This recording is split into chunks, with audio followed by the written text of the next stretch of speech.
Good morning everyone, mabuhay. Pasok tayo ngayon sa trabaho, umaga pa. Ito yung pag umaga pa ganito yan siya dito. Walang bus, wala pa. So tayo ay maglalakad pa po.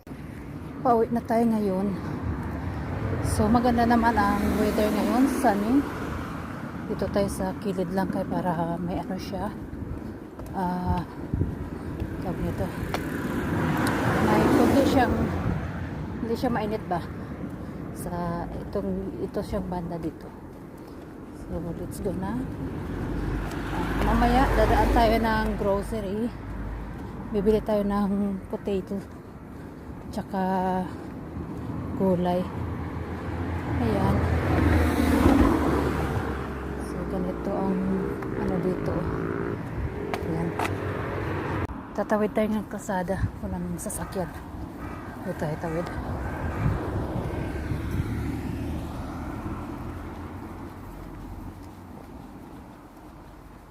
Summer kasi dito sa akin. Ito yung pedestrian. Ayan siya. Tapos may yellow na ilaw. Parang ito siya bus stop ito.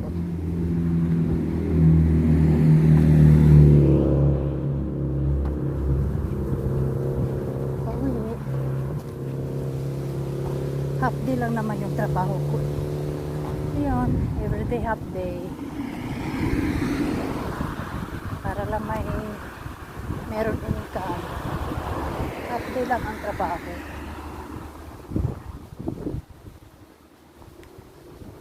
Ano na yung mga grass. Hindi pa yan na siya naputulan, pero before na siya mag-winter, pinuputulan yan.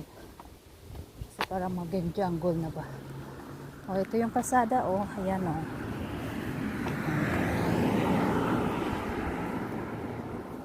Ito naman siya pathway. Ito yung mga tao lang talaga yung dumadaan dito.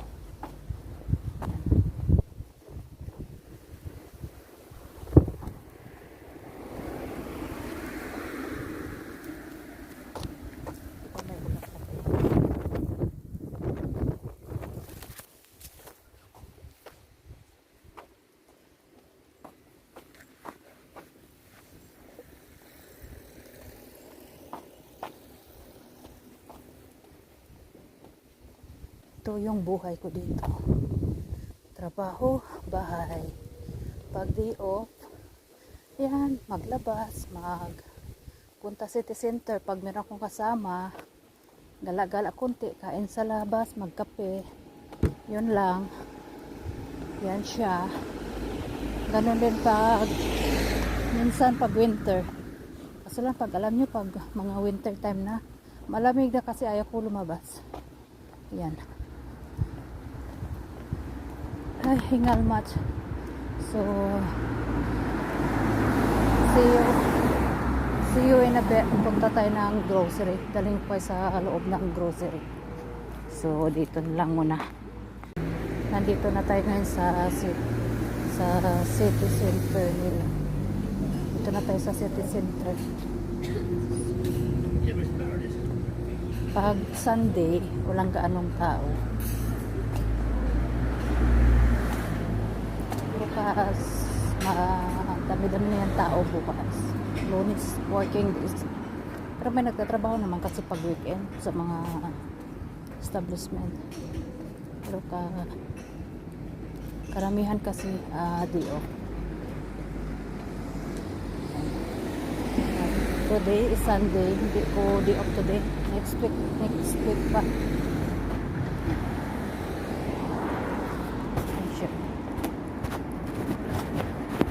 Twice Sunday lang ang ano ko, simba ko. Ganyan.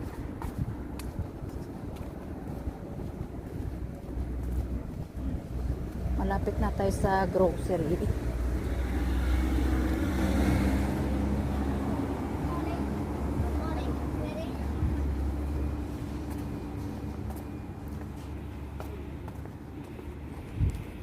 Alayin ko lang kayo sa shop.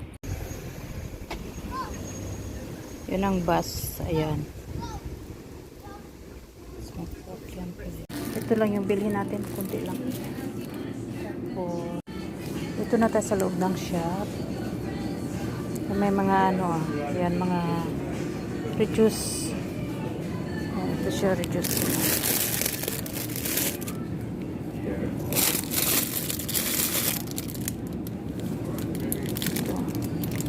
Ito siya, reduce din. Ayan. Ito yung bibilhin ko, dalawa. Ayan.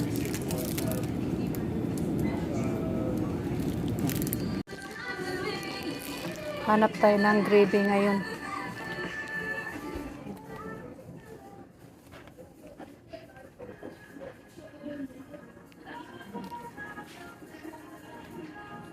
Ayan, mahal. Maghanap pa tayo ng mabili natin ngayon. Tingnan natin yung gravy. Ayan. Kasi may potato na akong nabili. Magluluto ako ng roast chicken ngayon eh. Tsaka patatas. So, kailangan ko ng gravy kasi wala na kaming gravy sa bahay. Tsaka ice cream mamaya. Magkuha ako. Ikot muna tayo dito. Yan. Mag-ikot pa tayo sa kabilang aisles. Mag-ikot lang kasi naghahanap ako ngayon ng mga reduce. Diba? Hapon na eh pa. Maya magsara na ito. Kasi ang sarap pag mga weekends maaga pa. Diba walang gano tao kasi weekends na eh. Nandito na ako sa bahay. Dumating na ako. Tapos ayan, yung binili ko ice cream, tsaka green beans, yung young beans, tsaka patatas. 4 lang ang naano ko. Hindi na ako bumili ng gravy. Gagawa na lang ako mamaya ng gravy sa chicken. So, dahil hindi pa gaanong mahapon, hindi pa tagluto, maglabas muna tayo. Mag-gardening muna tayo ngayon. Magkuha ako ng flowers sa labas. Tsaka putulan ko yung mga dahon-dahon ko. So, nandito ako ngayon sa labas. May dumaan na train. Kuhaan na natin yung video. So, maglabas muna tayo para makakuha tayo ng fresh air ba sa labas. Mag-gardening muna kasi maganda naman ang araw. Ayan, kukuha ko ng flowers kasi ilagay ko siya sa vase. Ayan. Para makuhaan naman ng mag-grow ba siya ng maraming bulaklak later on. So, kinukuhaan ko muna yung ganyan. Ito yung pang relaxing sa labas pag summer, ganito riyan dito. So ayan yung aking ayan bulaklak, diba? So putol-putol muna tayo dito ng mga dito dahon-dahon ba, at saka ako ngayon kasi medyo malamig-lamig, 4:00 pa naman eh. Maya after nito magluto na ako ng dinner.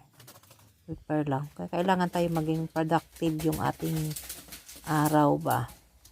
Para naman tayo hindi tayo maboring. Para hindi tayo palagi nasa SOCMED. So, kailangan ng fresh air sa labas ng bahay lang. Okay naman ang dito ngayon. Ayan. Yung mga roses ko, marami ng bulaklak. Pink. Lahat yan pink. Hindi ako nakakita ng red roses eh.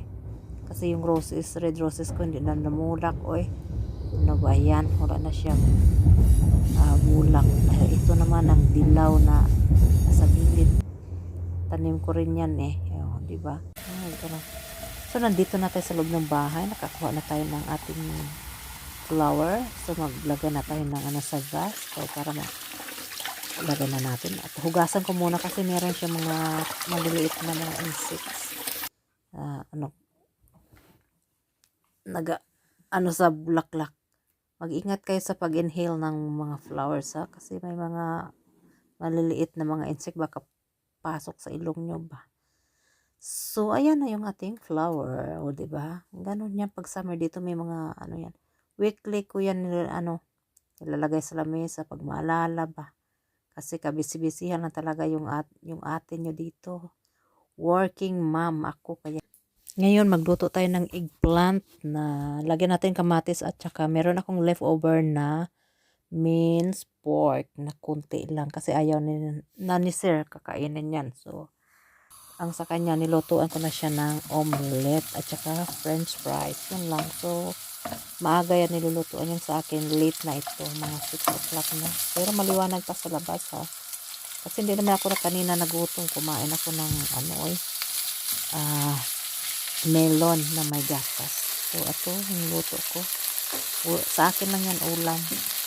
Minsan hindi na ako nagkakanin ba para hindi tayo mag-expand ng expansion ba. Ganun lang, di ba? Lagyan natin ng broth, chicken broth. Ayan, nilalagyan natin ng mga cauliflower. Kung ano lang yung sa fridge ko, yan ang lulutuin ko lahat para hindi siya mabulok. Ako talaga ang tagasalo ng mga ano dito sa bahay, yung mga leftover na mga meat at saka vegetables. Sayang kasi tapon di ba? Mapakinabangan pa. Ayan na. So, ayan na siya yung aking dinner ngayon. Tapos gagawa tayo ng fresh na orange juice para naman at tayo ay gumanda, di ba? Yung skin natin maganda. Ayan. Tsaka lagyan natin yan ng ice. Yan, walang sugar yan. Yan, fresh na orange juice lang. Ayan siya, di ba? Ano ang aking mga anik-anik dito ba? Yung mga kinakain ko, kailangan ko yung do it from scratch, kumbaga. See? Ayan. So, kain na tayo. Maraming salamat sa panonood. Hanggang sa muli.